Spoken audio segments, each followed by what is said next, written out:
I stood at my graduation party in a dress bought with blood money, listening to my mother call me a failed return on investment. My father did not offer congratulations. Instead, he raised his glass and announced to everyone that I was no longer his daughter. They thought they had destroyed me, but they did not know I had prepared my own graduation ceremony for the truth. That night, they lost the privilege of calling me family. My name is Ember Alexander, and for the last 3 years, I had been running on caffeine, adrenaline, and the desperate hope that proving my worth would finally make me worthy of love. Tonight was supposed to be the finish line.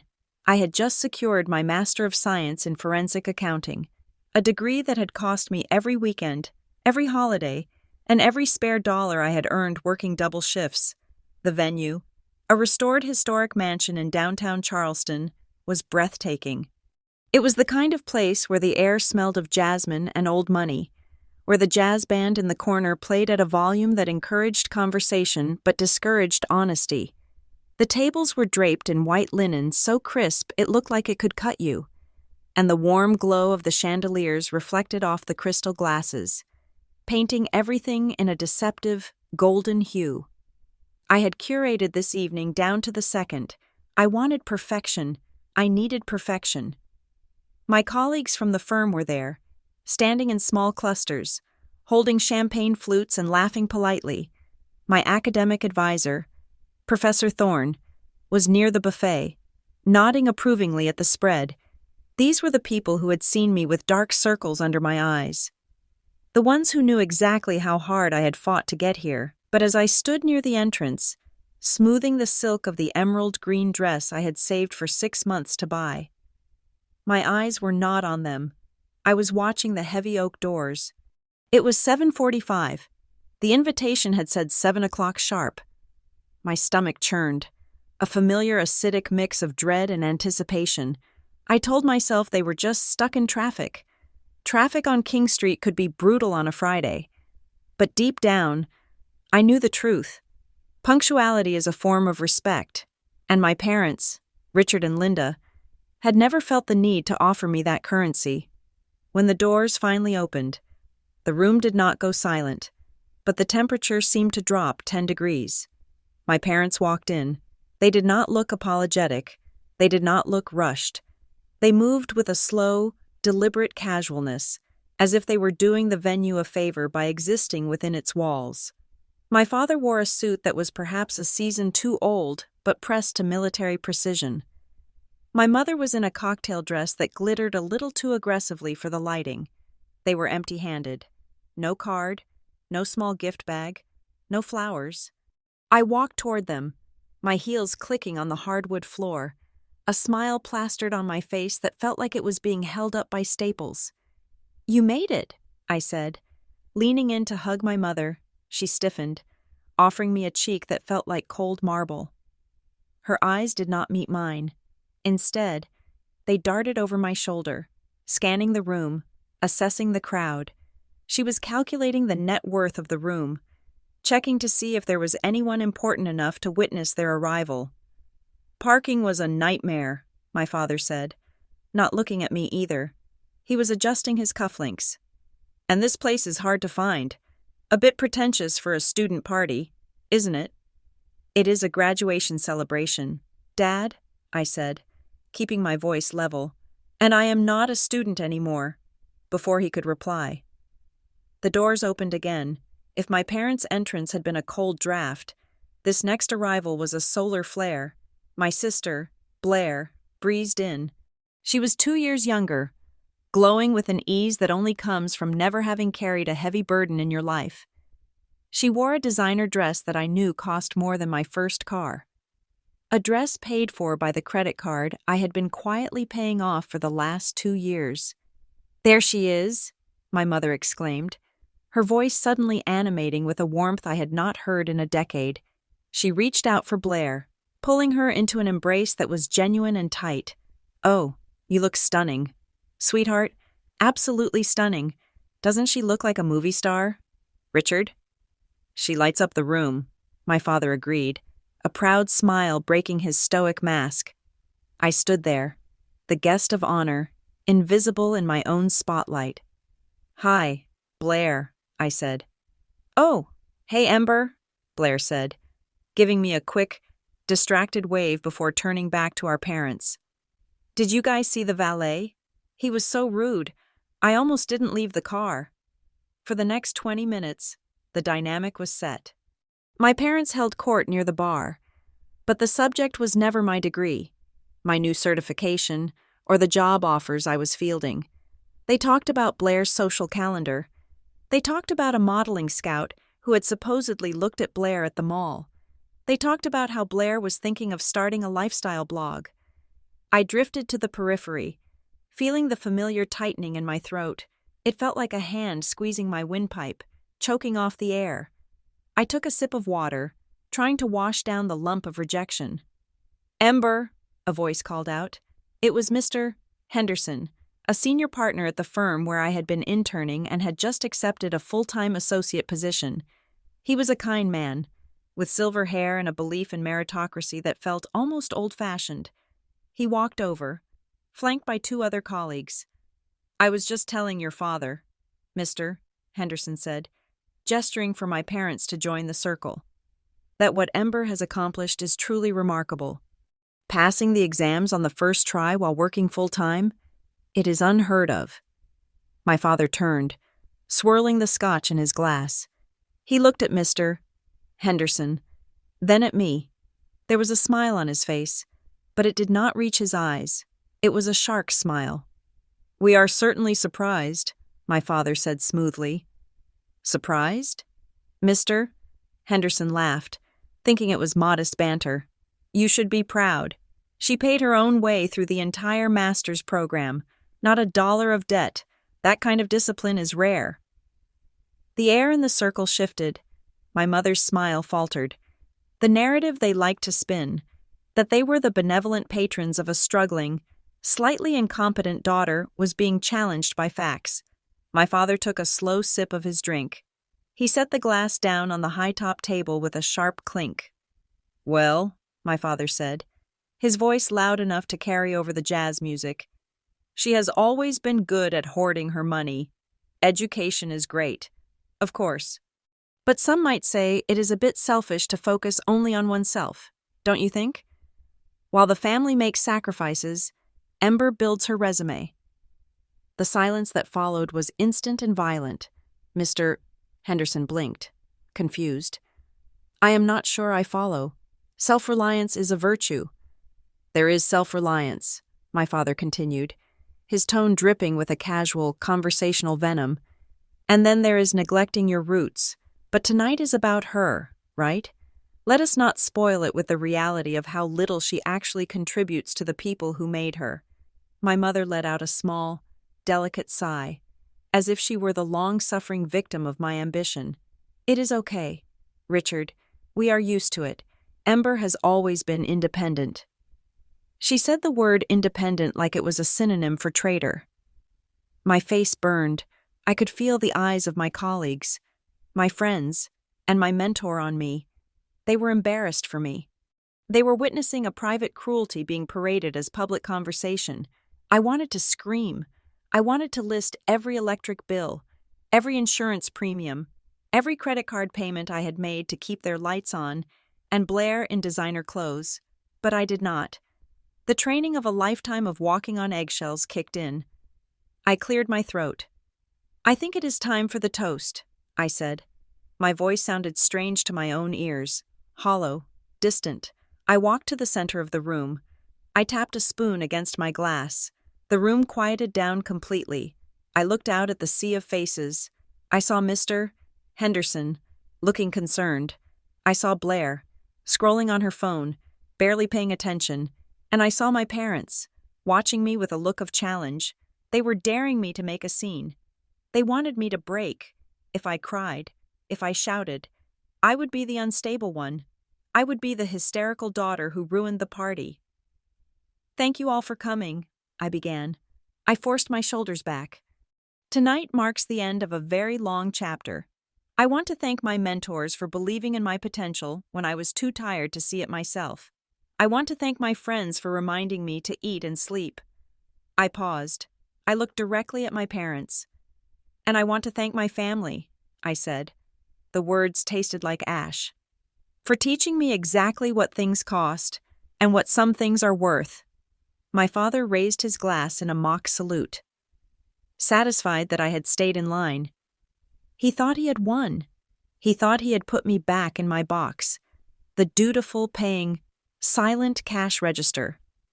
But as I lowered my glass, something in my chest shifted. The suffocating feeling vanished, replaced by a cold, sharp clarity. It was like a fever breaking. I looked at them, my father's arrogant smirk, my mother's dismissive glance, my sister's total indifference, and I finally saw them, not as giants I needed to please, but as parasites I needed to excise. It wasn't despair I felt. It wasn't even anger anymore.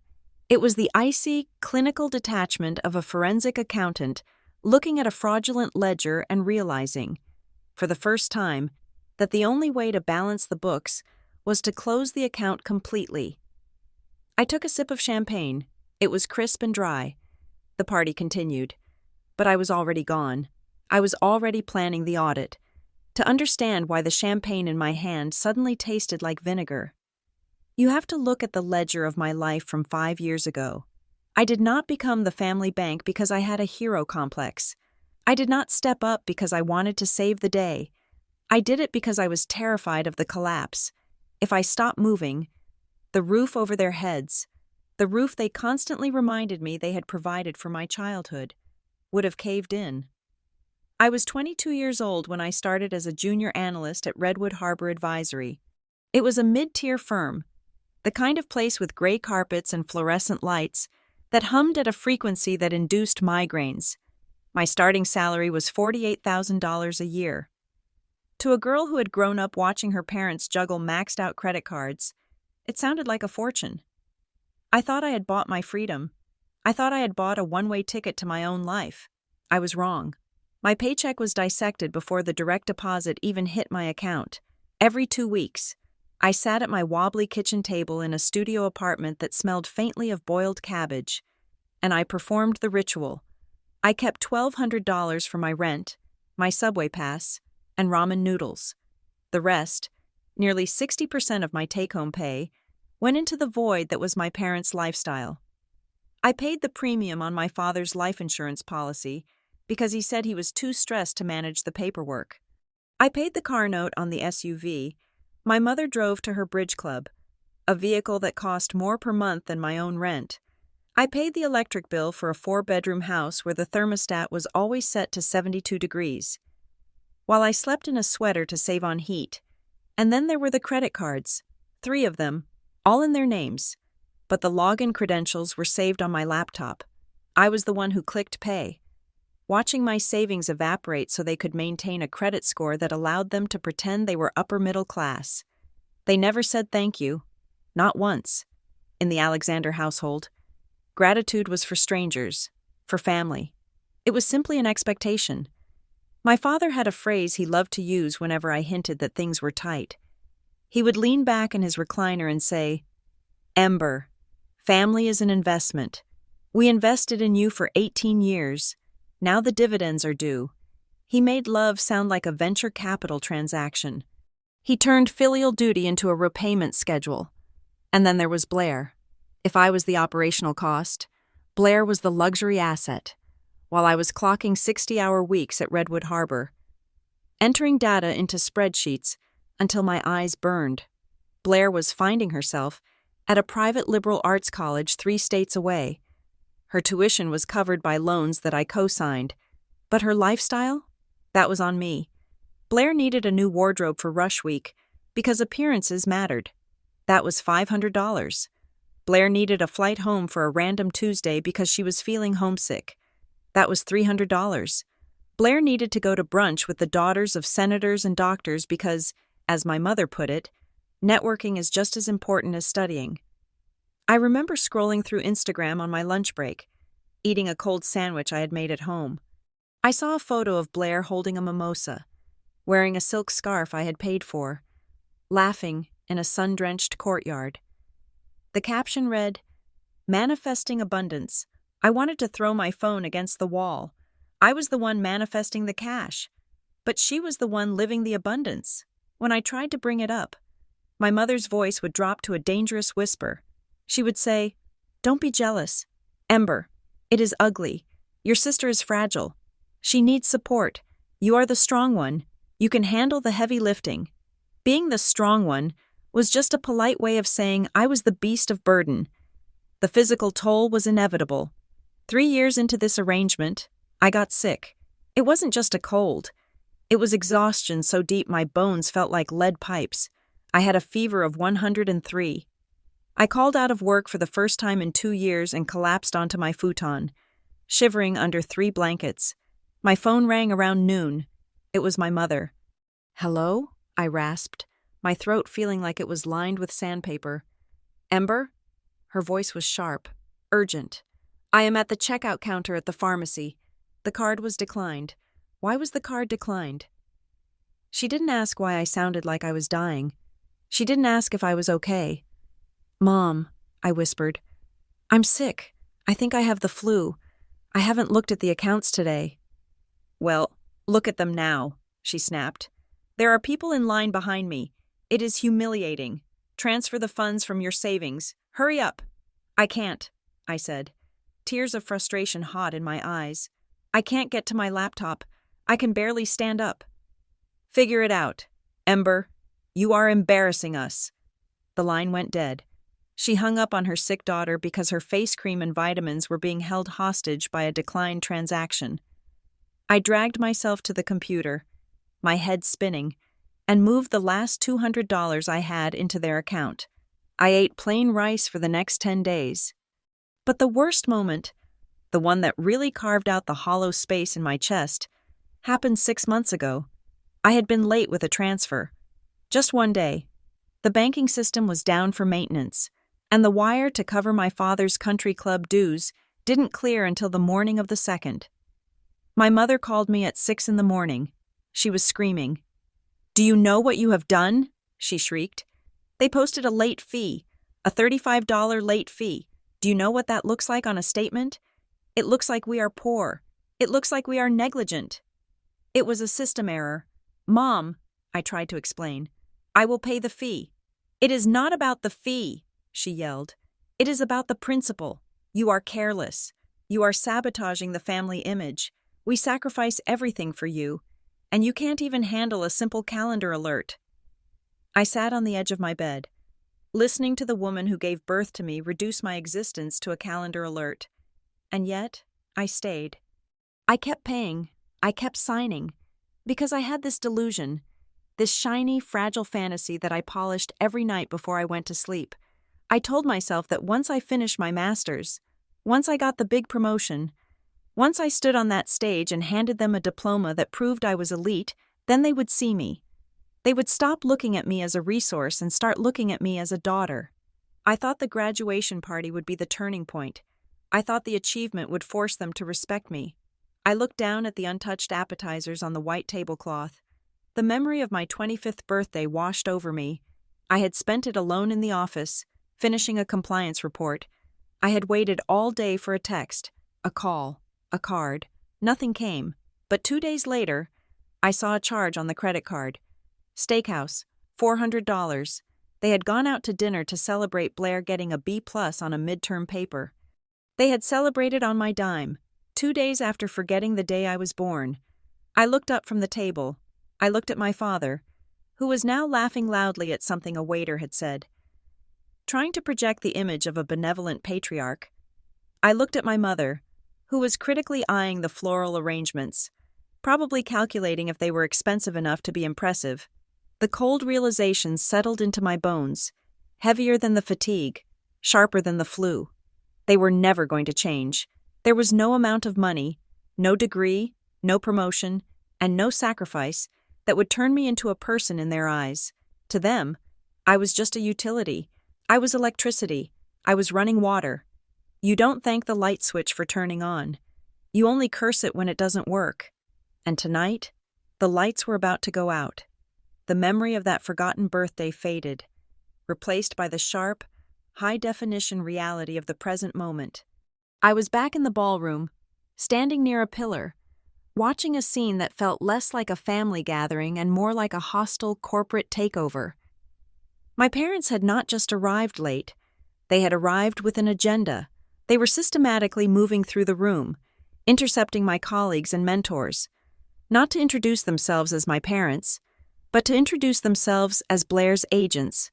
I watched my mother corner Julian, a senior partner at the firm who had specifically requested to attend because he saw potential in my thesis work. Julian was a man of few words, polite but serious. My mother, however, was filling the silence with a wall of sound. She had her hand resting possessively on Blair's shoulder, presenting her like a debutante at a cattle auction. I drifted closer, clutching my water glass like a shield, needing to hear the damage they were inflicting. "Oh, forensic accounting is fascinating, I am sure," my mother was saying, her tone suggesting it was about as fascinating as watching paint dry. "But you know, Blair is on the verge of something truly revolutionary. She is currently in talks, deep talks, really, with a major fashion conglomerate in Milan. They want her for a global brand ambassador role." I froze. Blair had spent the last 3 months watching reality television on her laptop and returning clothes she had worn once for Instagram photos. There was no conglomerate. There was no Milan. The only thing she was an ambassador for was debt. Julian looked polite but confused. "Is that so? That sounds ambitious." "It is more than ambitious," my father chimed in, stepping into the circle and blocking my line of sight to Julian. "It is visionary. Blair has always been the creative soul of the family. The artist, Ember is the worker bee. Of course, very diligent. But Blair? She has the spark."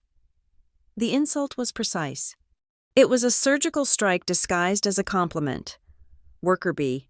It implied I was mindless, a drone, while Blair was the queen, my friend Sarah, who had known me since my undergraduate days and knew exactly where every dollar of my tuition had come from, was standing nearby.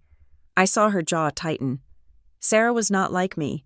She did not have a lifetime of conditioning that told her to keep the peace at all costs. She stepped forward, her heels clicking sharply on the floor, cutting through the haze of my parents' fabrication. "That is wonderful for Blair," Sarah said, her voice sugary sweet, but with a steel core. "But I think we are drifting a bit. Tonight is about Ember. She just completed a Master of Science while working full-time at a top-tier firm. That is the headline tonight, isn't it?" The air in the immediate vicinity seemed to vanish. My mother's smile froze, a glitch in her perfectly curated mask. She looked at Sarah with a mixture of shock and disdain, as if the furniture had suddenly started speaking. My father, however, did not miss a beat. He turned his cold, assessment-heavy gaze onto Sarah, then flicked it dismissively toward me. He laughed, a short, dry sound that felt like sandpaper on skin. "Tonight?" He gestured vaguely at the room, at the balloons, at the banner that said, "Congratulations, Ember." "This is not a headline, young lady. This is a performance. Ember loves a spectacle. She has always needed a bit of validation. She calls it a graduation party. We call it showing off." The cruelty of the sentence hung in the air. It was not just an insult. It was a rewrite of reality. He was taking my achievement, my survival, and twisting it into vanity. I looked around the circle. The polite smiles on my colleagues' faces had evaporated. They were shifting their weight, looking at their shoes, looking at the ceiling. They were witnessing something private and ugly, a dynamic that should have been hidden behind closed doors, but was spilling out onto the white linen tablecloths. They were realizing that the worker bee was not just diligent, she was besieged. And then I saw Blair. She was not embarrassed. She was not trying to correct them. She was standing there, sipping a glass of wine I had paid for, with a small, secret smile playing on her lips. She was enjoying it. She liked seeing me diminished because every inch I shrank was an inch she grew in our parents' eyes. She was feeding on the carcass of my dignity. My hands were shaking. I set the water glass down on a passing tray because I was afraid I might crush it. I had to say something. If I stayed silent, I was agreeing with them. If I stayed silent, I was the vanity project they said I was. I stepped into the center of the circle. I did not raise my voice. I did not scream. I channeled every ounce of professional composure I had learned in the boardroom. I think, I said, my voice steady, though my heart was hammering against my ribs, that we can celebrate both hard work and creativity, but tonight, I would appreciate it if we could focus on the reason everyone drove out here. I am proud of this degree, and I am happy to share it with the people who supported me. It was a bridge. I was offering them a way out. I was giving them a chance to be gracious, to just nod and say yes, of course. But my parents did not deal in grace. They dealt in dominance. My father looked at me, his eyes narrowing. He did not like that I had spoken. He did not like that I had reclaimed the floor. To him, my voice was unauthorized noise. "Supported you?" my father repeated, loud enough for the table next to us to hear. "That is rich. Ember, we gave you life. We gave you a name. And now you stand here, in this expensive room, lecturing us on support? You really are ungrateful. I told your mother this would happen. You get a little piece of paper, and suddenly you think you are better than the blood in your veins." The room went dead silent. The jazz band had stopped playing between songs.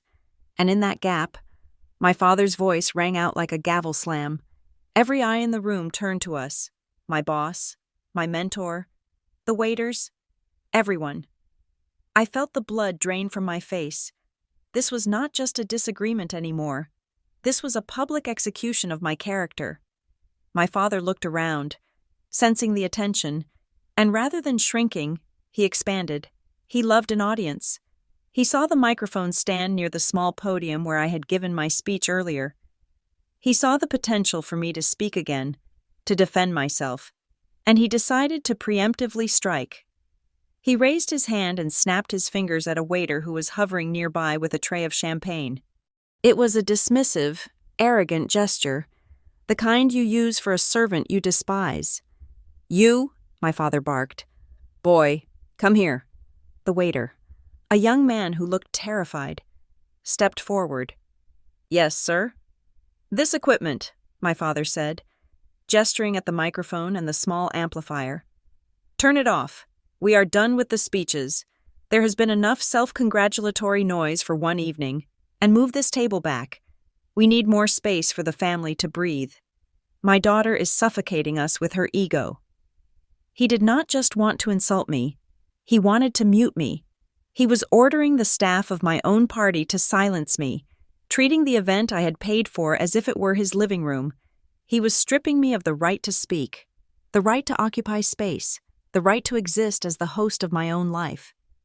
I stood there, frozen, as the waiter looked at me with wide, panicked eyes, unsure of who was actually in charge. My father stared me down, daring me to countermand him, daring me to make a scene that would prove his point about my instability in that moment. Under the harsh glare of the chandelier, with Blair smirking and my mother adjusting her pearls as if nothing had happened, I realized something profound. The party was over. Not the event itself, but the party of my life where I pretended to be their daughter. They had just canceled their own invitation. The waiter retreated, clutching the tray of champagne like a shield against shrapnel. My father did not need the microphone. He possessed the booming, authoritative voice of a man who had spent a lifetime shouting down anyone who dared to question his arithmetic. He stepped away from the table, claiming the center of the room not as a guest, but as a prosecutor. "You think you are special," my father announced, his voice projecting to the back corners of the hall. He wasn't looking at me. He was looking at Mr. Henderson, at Professor Thorne, at my friends. He was performing his grievance. "You think because you read a few books and passed a few tests, you are suddenly above the people who made you? You stand there in a dress that we allowed you to buy, drinking wine at a party that we graciously attended, and you have the audacity to disrespect your sister?" The room had gone beyond quiet. It was the kind of silence usually reserved for car crashes or sudden medical emergencies. My colleagues were frozen, glasses halfway to their mouths. "We sacrificed everything for you," my father continued. his face reddening, the veins in his neck bulging against his collar. We gave you a home. We gave you a name. We gave you the very air you breathe. And this is how you repay us? With arrogance? With this display of selfishness? He swept his arm across the room, dismissing the balloons, the flowers, the entire celebration of my 3 years of sleepless nights. You are ungrateful, he spat. You are cold. And let me tell you something. Ember, we are done. If you think you are so independent, then be independent. You are cut off. Do you hear me? Cut off. Figure out your own life. We are finished carrying you. The irony was so thick I could almost taste it. Metallic and bitter. Carrying me. I was the one carrying 3 mortgages on a single conscience. Then my mother stood up. She smoothed the front of her sequined dress. Her face a mask of tragic disappointment. She looked at me with eyes that were not angry, but filled with a profound, pitying disgust. Your father is right, she said, her voice trembling just enough to sound like a victim. We had such high hopes for you. We thought you would be the one to lift this family up. But you are just a drain. You are emotionally stunted. Honestly, Ember, you are a failed return on investment. The phrase hung in the air. Failed return on investment. It was a term from my world, a term from finance. But used here, by a mother to her daughter in a room full of people, it was an act of violence. I heard a gasp from Sarah. I saw Mr. Henderson's mouth drop open slightly. They had just stripped away the pretense of family and admitted what I had always been to them, a stock that didn't perform. I did not scream. I did not cry. A year ago, maybe even an hour ago, that sentence would have shattered me, but now, it just confirmed the data. I took a step forward. My heartbeat was slow, steady, a metronome keeping time for the end of the world. A failed investment, I repeated, my voice calm, cutting through the tension like a laser. Yes, my mother snapped. A bad asset. Okay, I said. I looked her dead in the eye. If I am the bad asset, and if I am the one being cut off, then I have a question. Who is paying for the portfolio? My father scoffed, waving his hand as if to swat away a fly. Do not be insolent. We pay for everything. We always have. Really? I asked. I turned to the room, then back to him. Because last month, the mortgage on the house was paid from a checking account ending in 4099. That is my account. The lease on the BMW Blair drove here tonight? Paid from a savings account ending in 2215. That is my account. The insurance policy you are standing there boasting about? Paid by me. The credit card you used to buy that suit? Paid by me? The silence in the room changed texture. It went from awkward to electric. People were leaning in. The ungrateful daughter narrative was disintegrating in real time. My father's face turned a shade of purple I had never seen before.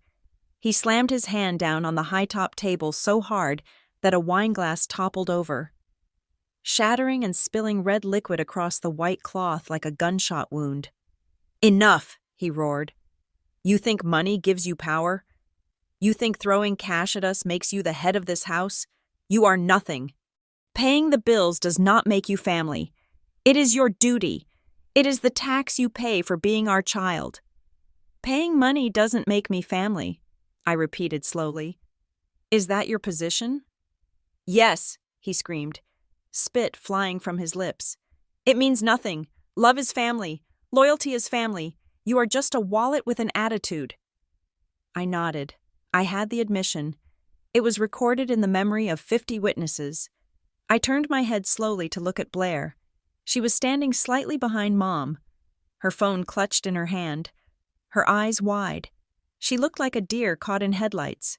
Sensing that the hunter had just shifted aim, she knew the accounts. She knew who signed the checks. She knew exactly how fragile her Milan fantasy was. Well then, I said, my voice dropping an octave, deadly serious. If paying doesn't make me family, and if you are cutting me off from the honor of being your daughter, then I accept your terms. I looked from my father to my mother, and finally rested my gaze on my sister. Let the daughter. You are actually proud of pay for the lifestyle you cannot afford. The sentence landed with the force of a physical blow. Blair flinched. My mother actually took a step back, her hand flying to her mouth. For 3 seconds, nobody breathed. Then, the whispers started. It began as a low hum and surged into a wave. Wait, she pays for everything? The sister doesn't work? He just said she was a wallet. Oh my God, they are grifters. My father looked around, realizing he had lost control of the room. He had lost the narrative. The shame he tried to paint on me was dripping back onto him. He was not the patriarch anymore. He was a man who had just been exposed as a dependent. His humiliation mutated instantly into rage, pure, white-hot, destructive rage. He pointed a shaking finger at the door. "Get out!" he screamed. His voice cracked. "Get out of here. You are done. You are dead to us. I have no daughter. Do you hear me? I have no daughter." "Richard!" my mother hissed, trying to grab his arm, realizing he was going too far. But he shook her off. "Go," he bellowed. "Take your money and go to hell." I looked at him one last time. I didn't see a father. I didn't see authority. I saw a small, angry man standing next to a shattered wine glass, drowning in a mess of his own making. "Goodbye, Richard. Goodbye. Linda," I said. I did not call them Mom and Dad. I turned my back on them. I walked toward the double doors. The crowd parted for me like the Red Sea. I saw Sarah wiping a tear from her cheek, looking at me with fierce pride. I saw Mr. Henderson give me a solemn nod, a gesture of immense respect. I did not rush. I did not run. I walked with the rhythm of someone who had just set down a 200-pound pack after hiking for 20 years. My father was still shouting something behind me, something about ingratitude and ruin, but his voice sounded distant, like a radio playing in another room. I reached the heavy oak doors. I pushed them open. The night air rushed in, cool and smelling of rain and asphalt. It was the sweetest thing I had ever smelled. I stepped out onto the sidewalk and let the doors swing shut behind me. The thud of the latch engaging was the most satisfying sound of my life. I was alone on the street. I had no family. I had no parents. I had just been disowned in front of everyone I knew. But as I looked up at the street lamp flickering above me, I didn't feel loss. I checked my internal ledger. The debt was cleared. The account was closed. I had just graduated from being their victim. Now, I was finally free to be Ember Alexander. I unlocked the door to my apartment and stepped into the quiet. The silence was not empty. It was heavy, like a physical weight had been lifted off the floor and was hovering just above the carpet. I did not turn on the lights immediately. I stood in the entryway, listening to the hum of my refrigerator and the distant sound of traffic on East Bay Street. My phone was vibrating incessantly in my clutch, a relentless buzz that I imagined was my mother realizing she had just set fire to her safety net. I reached into the bag, took out the phone, and turned it off without looking at the screen. There would be time for noise later. Right now, I needed precision. I kicked off my heels, leaving them where they fell, and walked straight to my desk. I sat down and opened my laptop. The screen flickered to life, casting a cool, blue glow over my hands. I did not cry. The tears had evaporated the moment my father declared I was no longer his daughter. Crying was for people who had hope. I had a strategy. I opened a file named Alexander Household Master Ledger. It was a spreadsheet I had maintained for 5 years, tracking every cent I had poured into the bottomless pit of my parents' lifestyle. The columns were color-coded: red for debt service, yellow for utilities, green for discretionary spending, their discretionary spending. Funded by my salary, I cracked my knuckles and began the work. This was not a tantrum. A tantrum is messy and impulsive. This was a divestiture. In my line of work, when a subsidiary becomes toxic, the parent company cuts ties to stop the bleeding. I was the parent company. They were the toxic asset. I started with the utilities, the electric bill, the water, the high-speed internet package that allowed Blair to stream movies in 4K resolution while I worked late. The accounts were in my father's name. He had insisted on that years ago to maintain his credit score, but the autopay was linked to my checking account. I logged into the power company's portal. I navigated to the billing section. My cursor hovered over the Remove Payment Method button. I didn't hesitate. Click. I did the same for the water. Click. Then the internet. Click. I was not turning off their lights. I was simply returning the responsibility of keeping them on to the homeowner. If they wanted to be the heads of the household, they could pay for the privilege. Next came the insurance. This was the big one. My parents drove 2 cars, and Blair drove a third. The premiums were astronomical because Blair had a lead foot and 2 speeding tickets that I had paid for. I logged into the insurance provider's dashboard. I saw the upcoming payment scheduled for the 15th, $480. I canceled the scheduled transfer. Then I removed my routing number from the system completely. I typed out a standard notification form within the portal, stating that I was no longer the authorized payer for this policy and that all future billing should be directed to the policyholder's email address on file. I took a screenshot of the confirmation message, saved to folder, evidence. I moved to the credit cards. This was trickier. I was an authorized user on their cards, which I paid, and they were authorized users on one of mine, which I also paid. It was a financial incest that was designed to trap me. First, I logged into my own credit card portal, the one with the high limit that my mother used for emergencies, like designer handbags and spa days. I went to the Authorized Users tab. I saw her name, Linda Alexander. Status, active. I clicked Remove User. The system asked me to confirm. Are you sure? This card will be deactivated immediately. I clicked yes. Somewhere in South Carolina, a piece of plastic in my mother's wallet just turned into a worthless scraper. Then I dealt with the cards and their names. I couldn't close their accounts, but I could stop funding them. I went to the payment centers for Visa and American Express. I deleted my bank details. I turned off the auto-pay full balance feature that had kept their credit scores in the 700s for years. I checked the time. It was 11:15 at night. I was not done. Procedural realism meant covering my tracks so they couldn't claim negligence or theft. I opened my email client and drafted a series of formal letters to the service providers I had just disconnected. To whom it may concern, please be advised that effective immediately, I, Ember Alexander, am revoking all authorization for automatic drafts from my accounts ending in 4099 and 2215 for the attached service numbers. I am no longer financially responsible for these accounts. Please direct all future invoices to the account holders listed on the contract. I sent the emails to the utility companies, the insurance broker, the car leasing agency, and the credit card issuers. I BCC'd my personal secure cloud storage on every single email. Then I printed them to PDF. I organized them into a digital folder labeled Severance. I sat back for a moment, watching the cursor blink. There was one last loose end: the streaming services, the online shopping Prime memberships, the food delivery apps. My parents and Blair used my logins for everything because they didn't want to pay the monthly subscription fees. I went down the list: Netflix, Hulu, Amazon, Spotify, Uber Eats, change password, sign out of all devices. It was petty, perhaps, but pettiness is just attention to detail when you are angry. I imagined Blair trying to order a late-night smoothie tomorrow and realizing she had been logged out. I imagined my father trying to watch his favorite historical drama and staring at a login screen he couldn't bypass.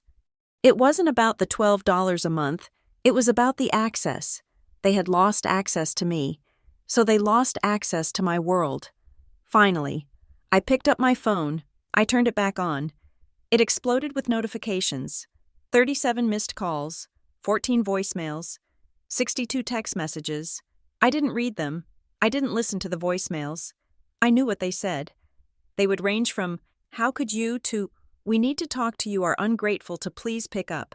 I selected all the threads: Mom, Dad, Blair, and hit mute. I didn't block them. Not yet. I needed them to see that I was receiving the messages and choosing not to respond. That was a power move. I opened a new message thread, addressed to all three of them. I typed slowly, ensuring every word was deliberate. Per your statement tonight, I am no longer family. Therefore, I am no longer the family banker. All auto payments and direct transfers have been canceled effective immediately. Do not come to my apartment. Do not come to my office. From this point forward, all communication must be in writing via email. This is my boundary. Respect it. I hit send. I watched the little delivered status appear. I put the phone face down on the desk. I looked at the digital clock in the corner of my laptop screen. It was almost midnight. The graduation party was still technically happening across town, or maybe it had dissolved into chaos. I didn't care. I felt a strange sensation in my chest. I waited for the panic to set in. I waited for the guilt, that old familiar friend that had lived in my gut since I was 16. But it didn't come.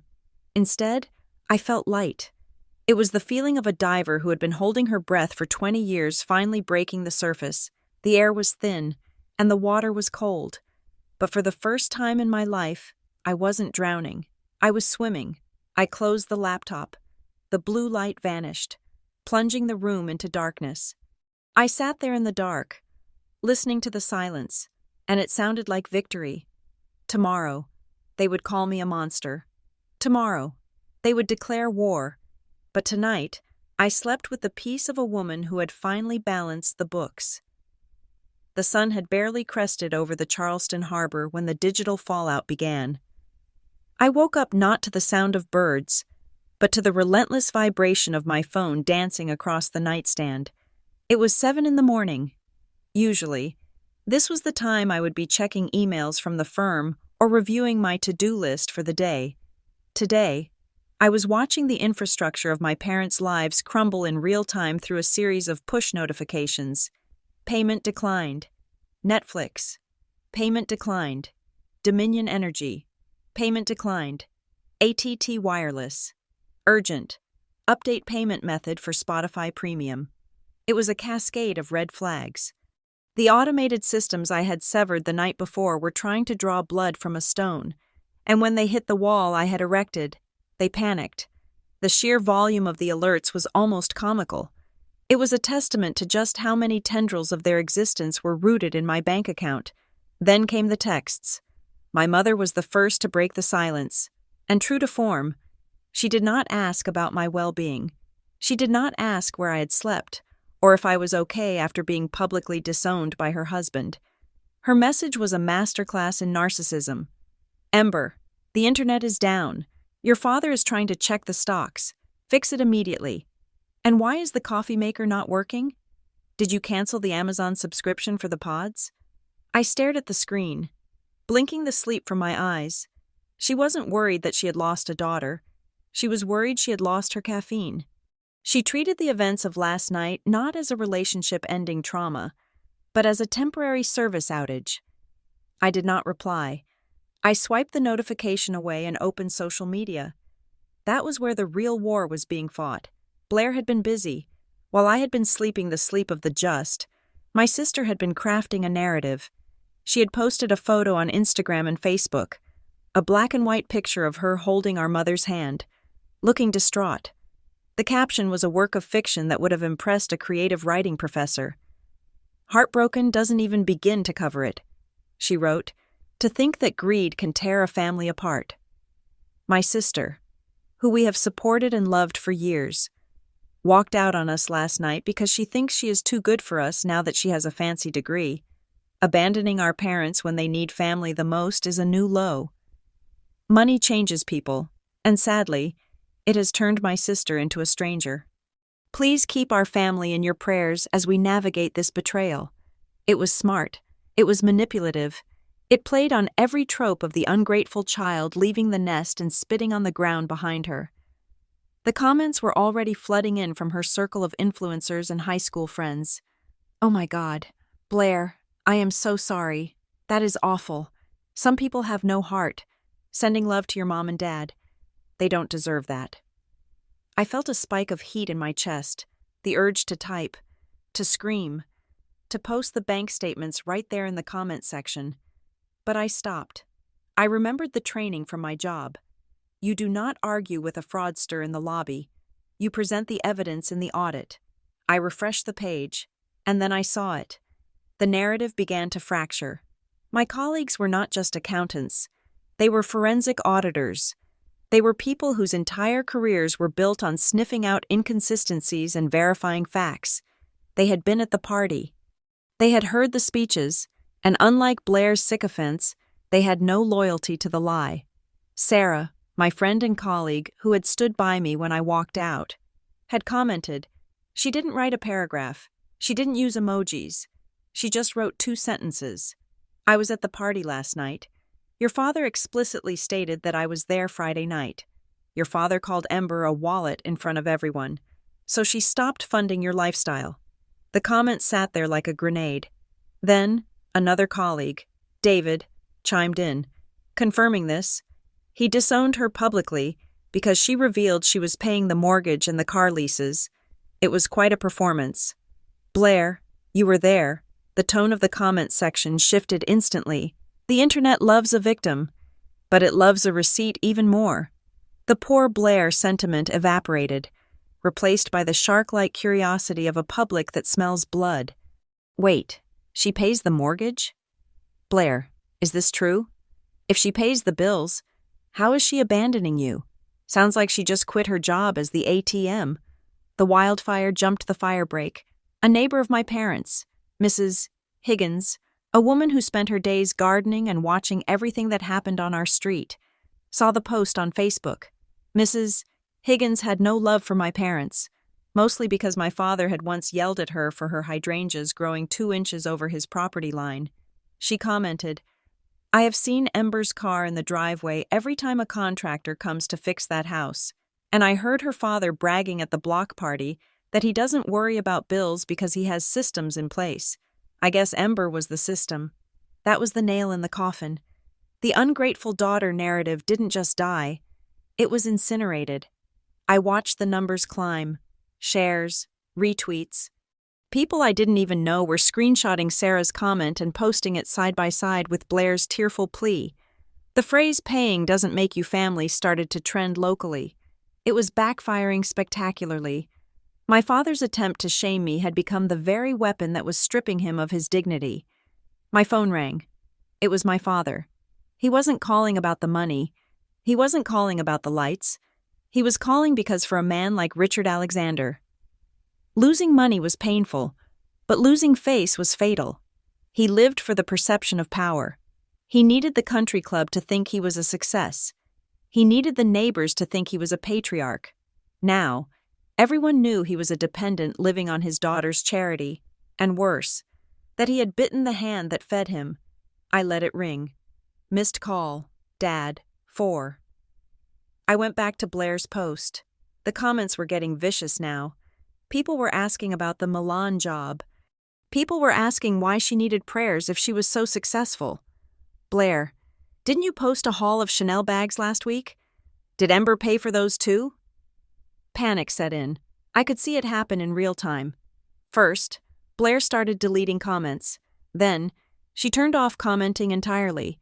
But the internet is forever, and the screenshots were already circulating in the local Charleston community groups. 5 minutes later, the post was gone.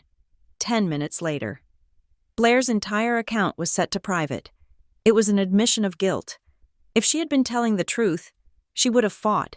She would have posted proof, but she had nothing. She had tried to start a social media war with a forensic accountant, forgetting that my entire skill set was based on documentation and verification.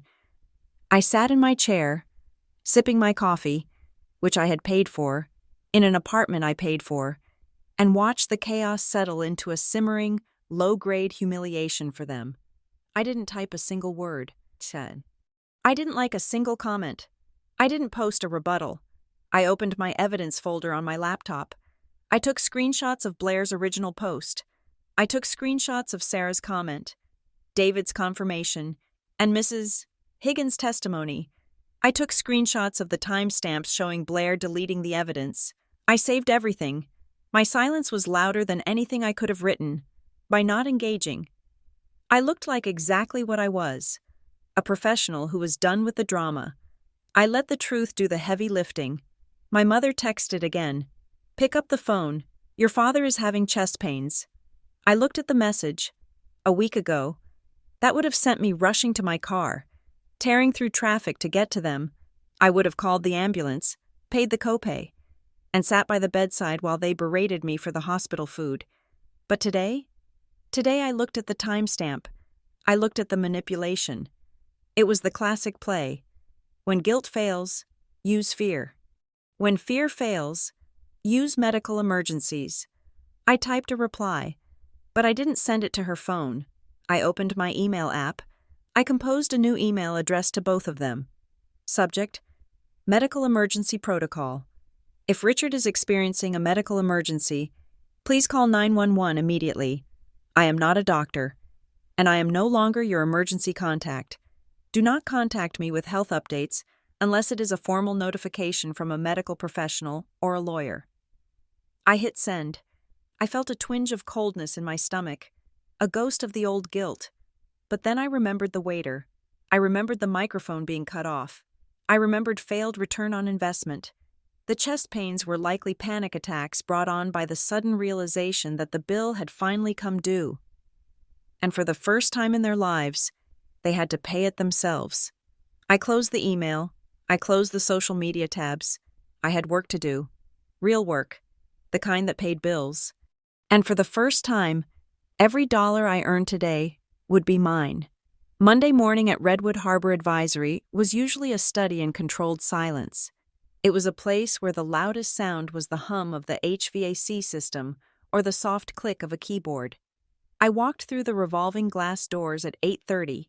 Clutching my briefcase and a coffee I had bought from the cart on the corner, I felt armored. My suit was pressed. My emails were organized. And for the first time in years, my bank account was solely under my command. I thought the battlefield was behind me, left in the chaotic comment sections of the weekend or the voicemail box I had not checked. I was wrong. The battlefield had followed me to work. I swiped my badge at the turnstile, the little beep sounding like a reassuring chirrup of access. But as I looked toward the main reception desk, the air in my lungs turned to ice. They were there. My father was pacing back and forth in front of the marble reception desk, his face a mottled red that clashed with the sleek gray aesthetic of the lobby. My mother was sitting on one of the waiting area sofas, dabbing at her eyes with a tissue, putting on a performance of grief that was loud enough to be heard by the security guards, but quiet enough to seem pathetic rather than aggressive. I froze. This was my sanctuary. This was the one place where I was defined by my output, not my bloodline. "You cannot go up there without an appointment," the receptionist, a young woman named Chloe, was saying.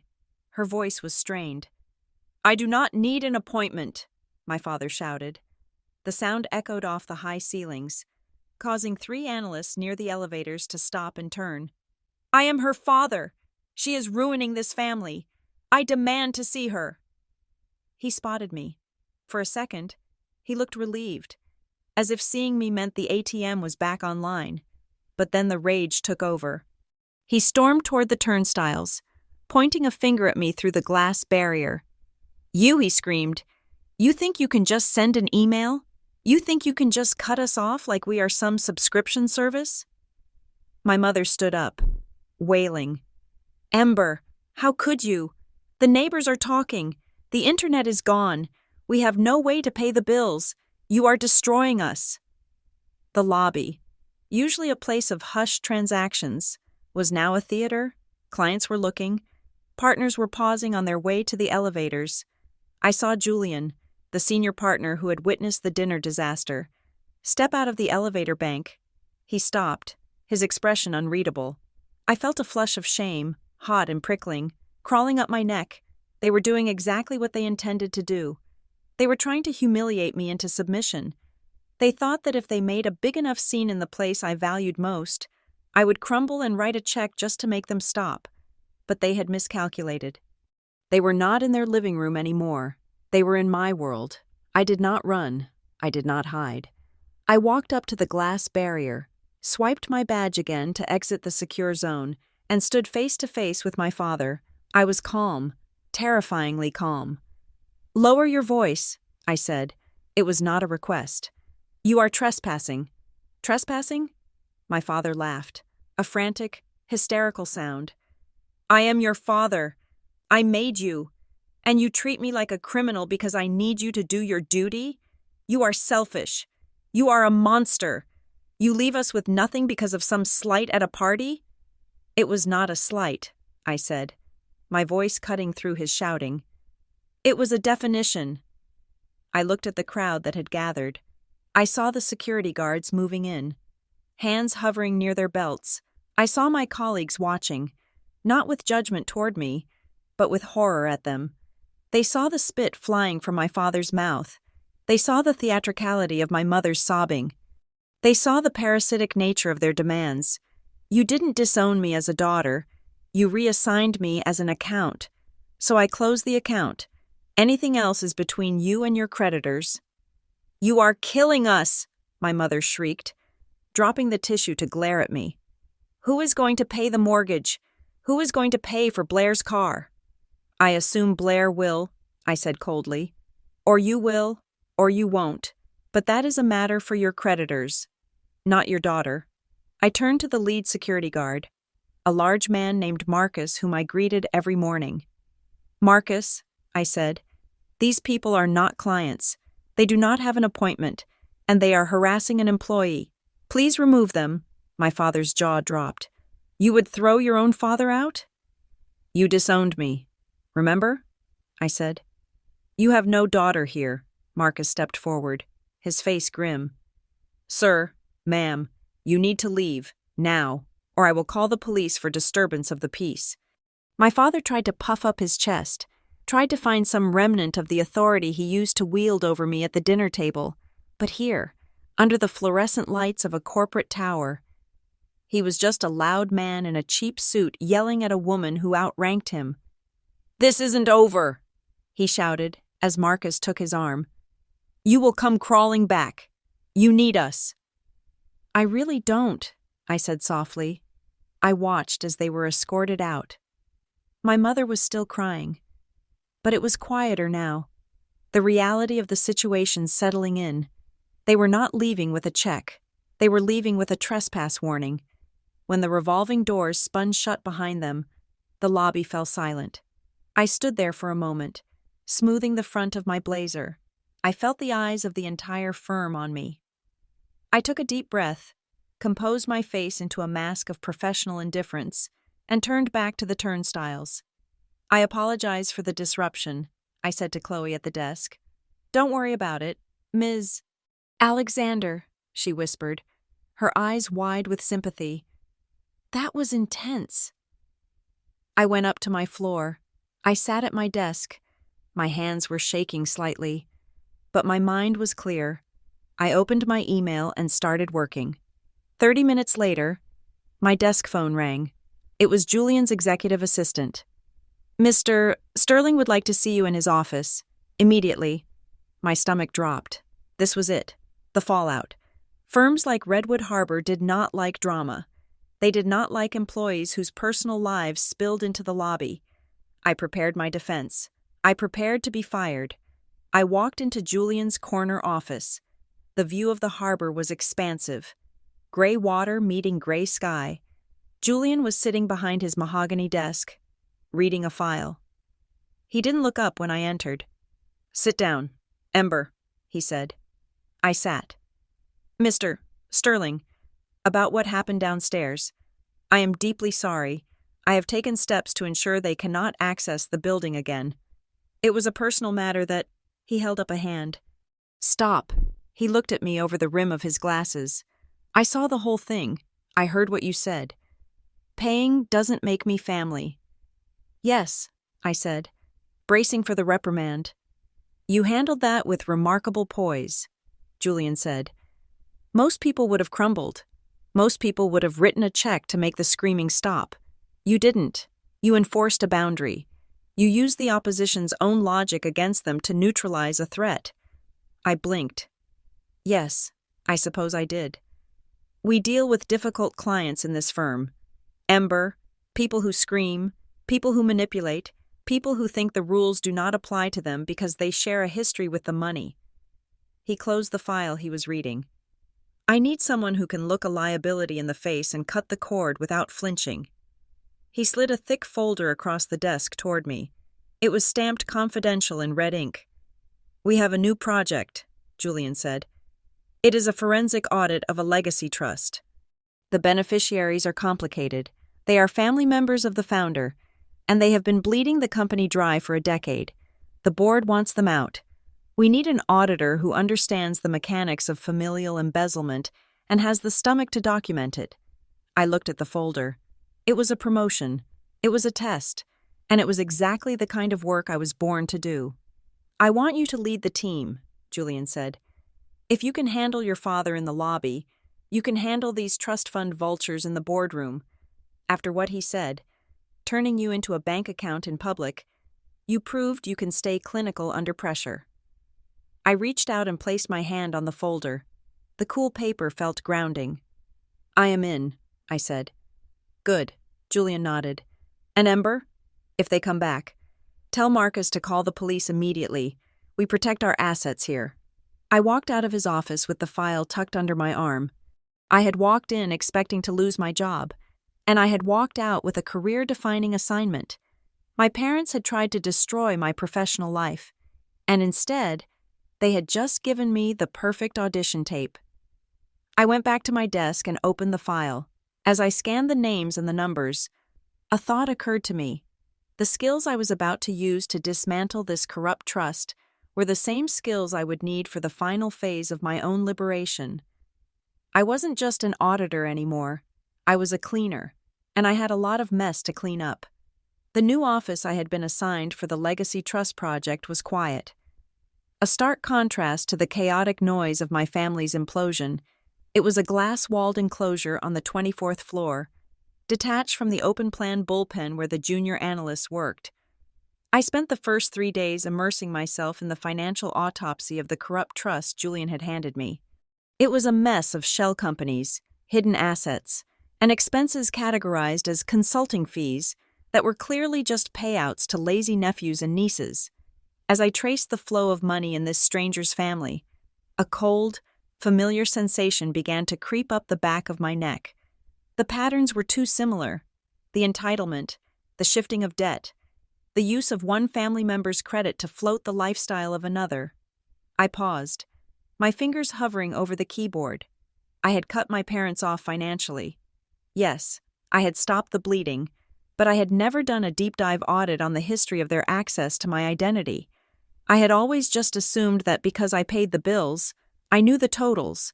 But in forensic accounting, the danger isn't in the numbers you see, it is in the numbers that are missing. I minimized the trust fund file and opened a secure browser window. I still had the administrative login for the credit monitoring service I had forced my father to sign up for 5 years ago, back when I was trying to help him rebuild his score so he could refinance the house. He had likely forgotten the password, or even that the service existed. But I had not. I typed in the credentials. The dashboard loaded. At first glance, everything looked standard. High utilization. Late payments appearing on the recent timeline corresponding to my resignation as their banker. But then I clicked on the tab labeled Inquiries and Hard Pulls. There was a query from a mid-tier lending institution called Providence Capital, dated 3 weeks ago. That was before the graduation party, before the fallout. My heart hammered against my ribs. A hard pull meant someone had applied for credit, but my parents' credit was shot. No reputable lender would touch them without a cosigner. I clicked on the details. The application was for a personal consolidation loan of $50,000. The primary applicant was Richard Alexander. The status was pending, awaiting cosigner verification. I froze. I had not co-signed anything. I dug deeper, pulling up the digital trail. I accessed the email archive I had backed up before cutting them off. The shared family email account my mother used for bills, which I had managed. I searched for Providence. There it was, a draft email in the sent folder, dated 2 days before the party. It was addressed to a loan officer. Dear Mr. Kavanaugh, please find attached the preliminary application. My daughter, Ember Alexander, has agreed verbally to act as the guarantor for this restructuring. She is currently traveling for business but will provide her digital signature upon her return. Please process the paperwork so we can expedite the funds. I felt the blood drain from my face. They hadn't just used me as an ATM. They were actively using my name to secure debt I knew nothing about. They had walked into a bank, or at least a digital one, and lied. They claimed I had agreed to shoulder $50,000 of their bad decisions. This wasn't just familial pressure anymore. This was fraud. I did not call them. I did not scream. I went into work mode. I printed the email. I took screenshots of the credit inquiry. I downloaded the metadata showing the IP address from which the application was sent. It matched the IP address of my parents' home router, the one I had just stopped paying for. I needed a second opinion. I needed to be sure I wasn't misinterpreting a desperate, clumsy attempt at refinancing as criminal intent. I sent a text to Elias, a forensic specialist I knew from a certification course 2 years ago. He wasn't a lawyer, but he was a fraud examiner who specialized in identity theft cases. Lunch? I have a hypothetical scenario involving unauthorized guarantor status. We met at a deli 3 blocks from the office. It was noisy, the kind of place where conversations were swallowed by the clatter of plates. I slid a folder across the table to him. Elias read the documents while chewing on a turkey sandwich. He didn't look surprised. He looked resigned.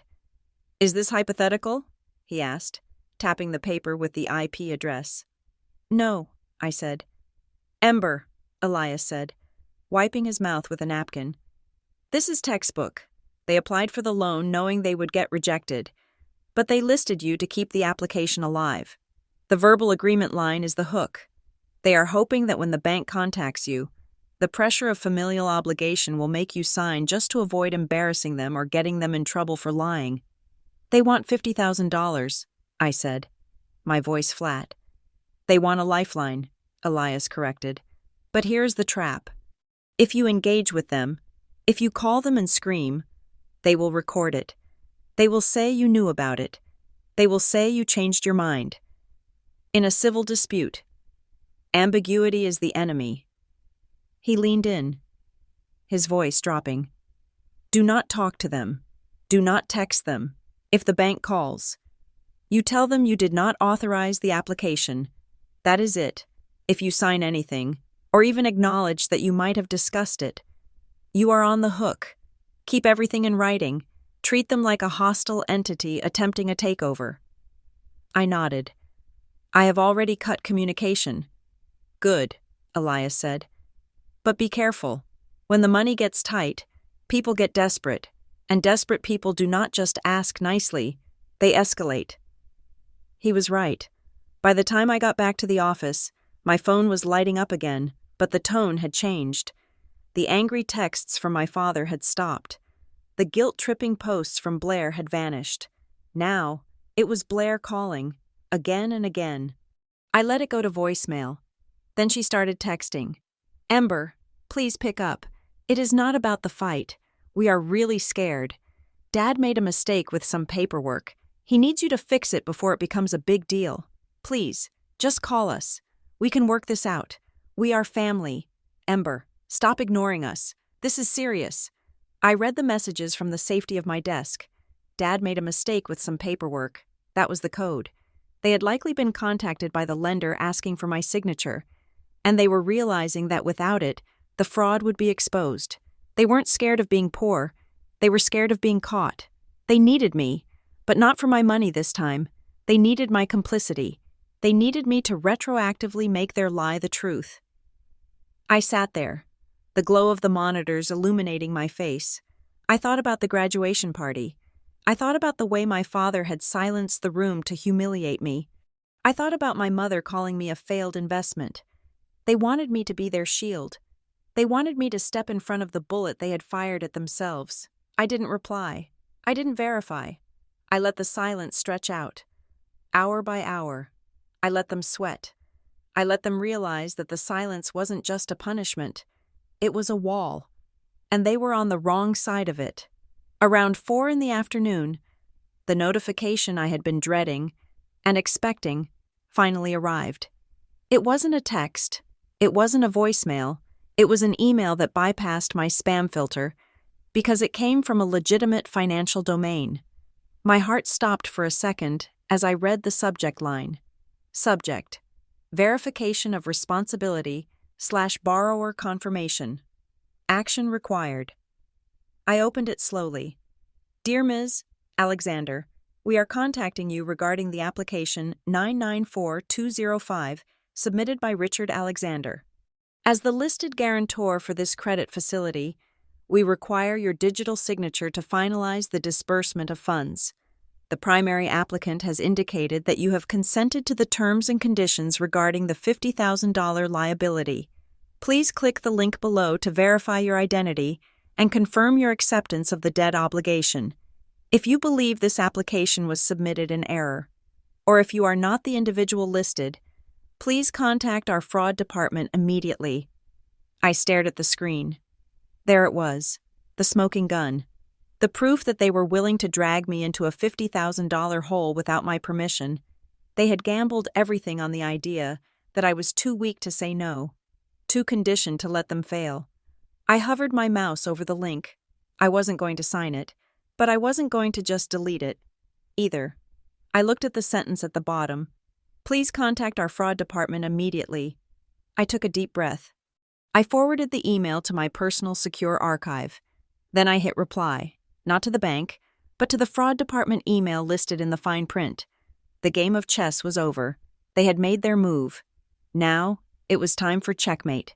I chose a neutral location for the meeting, not my apartment, where they could refuse to leave, and certainly not their house, where the walls held too many memories of my compliance. I selected the Morning Lark, a bustling cafe in the financial district. It was 9 o'clock on a Wednesday morning. The place was packed with lawyers, brokers, and paralegals. It was a room full of witnesses and people who understood the value of a contract. I arrived 15 minutes early. I ordered a black coffee, secured a table in the center of the room, and placed my leather portfolio on the surface. Inside was the printed email from Providence Capital, the IP address logs, and a summary of the last 5 years of my financial servitude. They arrived together. My father looked older than he had just days ago. His suit was wrinkled, missing the crisp authority he usually projected. My mother wore large sunglasses indoors, likely to hide swollen eyes, or perhaps just to add a layer of dramatic victimhood. Blair trailed behind them, scrolling on her phone, avoiding eye contact with the room, looking like a bored teenager rather than a co-conspirator. They sat down. No one ordered anything. The tension at the table was thick enough to choke on. "Ember," my mother started, her voice trembling slightly. She reached across the table as if to touch my hand, but I pulled back. "Thank you for coming. We were so worried about you." "Stop," I said. I did not raise my voice. I kept my hands folded on the table, perfectly still. "We are not doing this. We are not doing the emotional appeal. We are here to talk business." My father stiffened, his jaw clenching. "Business? We are your parents. You cannot treat us like clients." "You disowned me," I reminded him, my voice flat. "You cut me off. You declared I was no longer your daughter. So, we are strangers negotiating a conflict. Those are the terms. If you yell, I leave. If you lie, I leave. If you try to guilt-trip me, the meeting ends." They exchanged glances. The power dynamic had shifted so violently they were struggling to find their footing.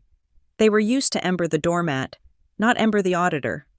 "Fine," my father grunted. He adjusted his tie, trying to regain some semblance of dignity. "We want to clear the air. We admit things got heated at the party. We said things. You said things. It was a stressful night. We are willing to put it behind us." "I spoke facts," I said. "You spoke insults. There is a difference." "We were hurt," my mother interjected, pulling down her sunglasses to reveal perfectly applied makeup. "You humiliated us in front of our friends, but we are willing to forgive that. We want to move forward. We are a family." "Forgive me?" I almost laughed. That is generous, but I didn't come here for an apology. I came here for an explanation. I opened the portfolio. I pulled out a single sheet of paper. The screenshot of the loan application status. I slid it across the table, face up. Providence Capital, I said. Application number 994205, $50,000. Status, pending guarantor. Signature. My father's face went pale. He reached for the paper, but I put my hand over it, pinning it to the table. Why is my name on this application? Richard? He licked his lips, his eyes darting to the side. It is a misunderstanding, a banking error. I told them to list you as a reference, just a character reference, and they must have clicked the wrong box on the form. A reference doesn't require a digital signature for liability, I said, and the email says I verbally agreed. Did you tell them I agreed? We needed the liquidity, he snapped, dropping the pretense of the clerical error. Between the business and the investments, things are tight right now. It is just a bridge loan. Just for a month or two. We just need to float the accounts. There are no investments, I said quietly. I have seen the accounts. I paid the bills for 5 years. There is no business. There is just spending. There is just consumption. You don't know everything, he hissed, leaning in, his voice dropping to a desperate whisper. We have assets. We just can't access them right now without a cosigner because of the credit score issue, which is partially your fault, by the way, for canceling the card so abruptly. My fault? I stared at him, incredulous. You committed identity fraud because I stopped paying your bills? It is not fraud, my mother cried out.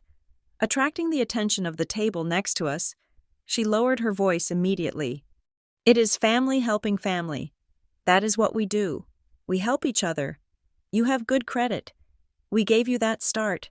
It is the least you can do. I helped you for 5 years, I said. I paid $200,000 in 5 years. That is math. I checked. I pulled out the second document, the master ledger. I flipped through the pages, letting them see the columns of red ink. Here is the mortgage payment history. Here is the car lease. Here is the country club membership. Here is the tuition for Blair's networking trips to New York. Blair looked up, her face flushing pink. I didn't ask you to pay for those. You didn't stop me, I said. You swiped the card. You posted the pictures. You lived the life. You are complicit. I looked back at my father.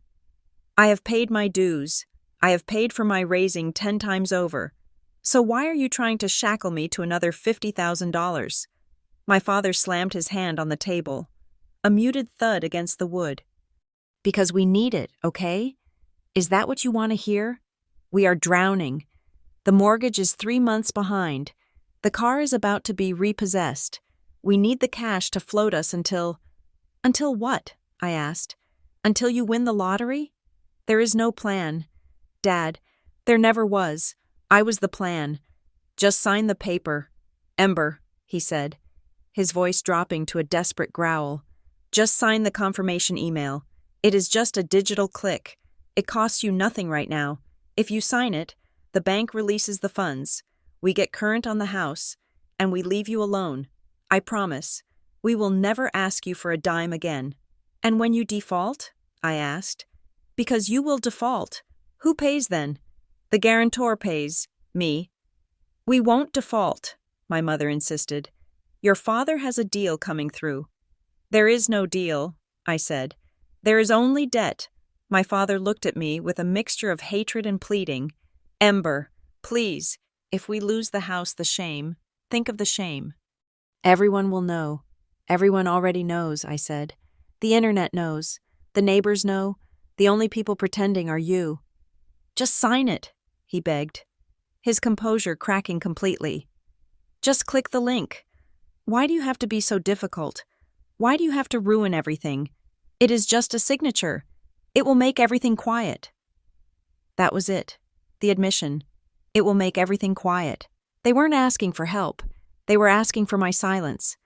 Bought with my own credit rating, they wanted me to sign away my financial future to buy them a few more months of pretending to be rich. They didn't care that $50,000 would bankrupt me. They didn't care that it would ruin the career I had just built. They only cared about the optics. They wanted me to be the collateral damage for their vanity. I looked at them, really looked at them. I saw a mother who cared more about her social standing than her daughter's survival. I saw a father who would rather commit a felony than get a job. I saw a sister who watched the ship sink and blamed the ocean. I felt a profound sense of detachment. The anger was gone. The hurt was gone. There was only the cold, hard efficiency of the audit. I closed the portfolio. I didn't slide the papers back to them. I kept the evidence. "No," I said. My father blinked, as if I had spoken a foreign language. "What?" "No," I repeated. "I will not sign. I will not verify. And I will not pay." "You can't do that," he whispered. "They will deny the loan. They might flag it for review." "They already have," I said, "because the applicant lied about the guarantor." I stood up. I picked up my portfolio. I looked down at the 3 people who had shared my last name. "I am done," I said. "I am not your banker. I am not your cosigner. And as of right now, I am not your daughter." "Ember," my mother wailed, grabbing at my sleeve. "You can't leave us like this. We are family." I gently but firmly removed her hand from my arm. "I have graduated from this family," I said. I turned and walked away.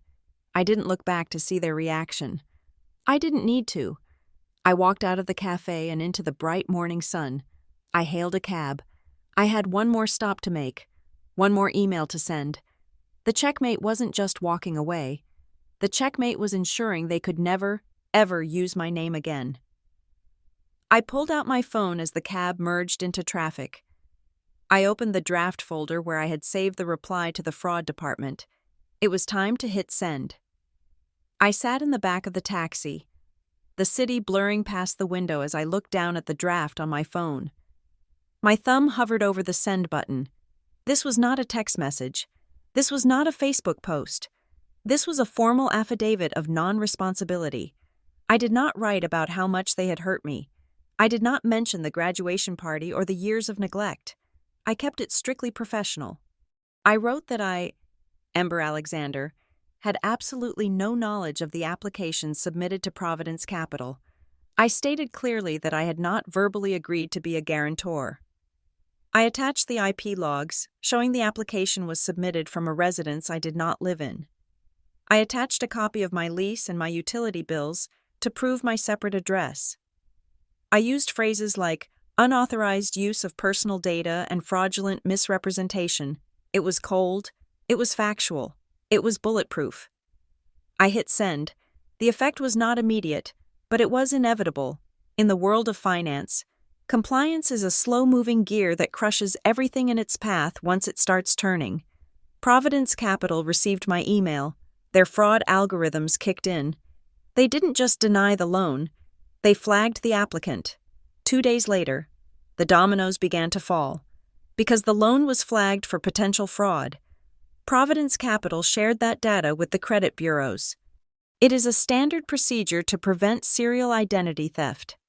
Suddenly, my father's credit file, which was already fragile, was stamped with a warning. The first casualty was the car. My mother called Blair in a panic, demanding she fix it, but Blair was useless.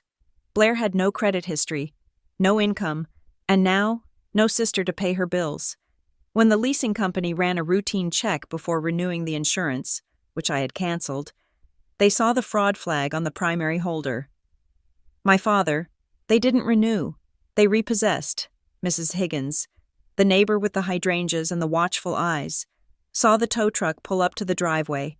She watched as my father ran out in his bathrobe, screaming at the driver, waving his arms, threatening lawsuits he couldn't afford. The driver simply handed him a clipboard. My father refused to sign. The car was hooked up and dragged away, leaving tire marks on the pavement and a permanent stain on their reputation. News traveled fast in the suburbs. The story wasn't that the Alexanders were having a hard time. The story was that the Alexanders were liars. The country club, where my father had spent years acting like a king, quietly suspended his membership due to billing irregularities. He wasn't banned for being poor. He was banned for being a liability. They had feared losing face more than anything else. Now, they had lost it all. Not because of me, but because the truth is a bill that eventually comes due. A week later, I was sitting in my office when an email popped up. It was from my mother. The subject line was simply, "Please." I opened it. It was devoid of the usual manipulation, the guilt-tripping, or the demands. It was just raw, unfiltered panic. Ember. The bank is threatening legal action regarding the application. They are saying it is attempted fraud. Your father could face charges. Please, we are begging you. Just call them. Tell them you forgot. Tell them you changed your mind. If you sign a retroactive agreement, they will drop the inquiry. We will lose the house otherwise. Please, we are family. I looked at the screen. I felt a phantom ache in my chest, the ghost of the little girl who just wanted her mother to be happy. But then I looked at the file on my desk, the legacy trust audit I was leading. I looked at the degree on my wall. I looked at the life I had built from scratch. Signing that paper would make me an accomplice. It would save them from the consequences of their crime, but it would shackle me to their sinking ship forever. I hit reply. I didn't write a paragraph. I didn't write a novel. I will not lie to a federal institution to cover up a crime I did not commit.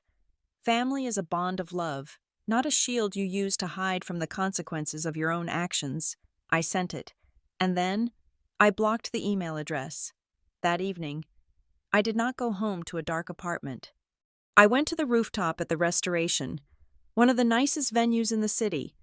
The air was warm, smelling of salt and jasmine. I hadn't rented the whole place.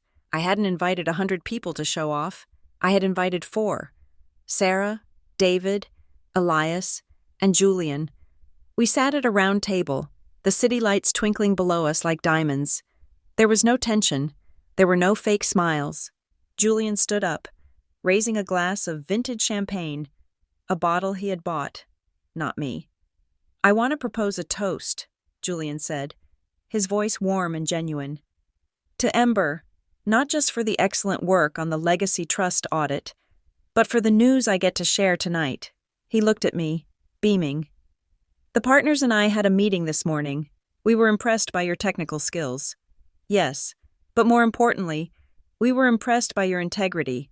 In this business, anyone can count numbers, but it takes a rare kind of strength to stand ethical ground when the pressure is personal. We are promoting you to Senior Forensic Associate.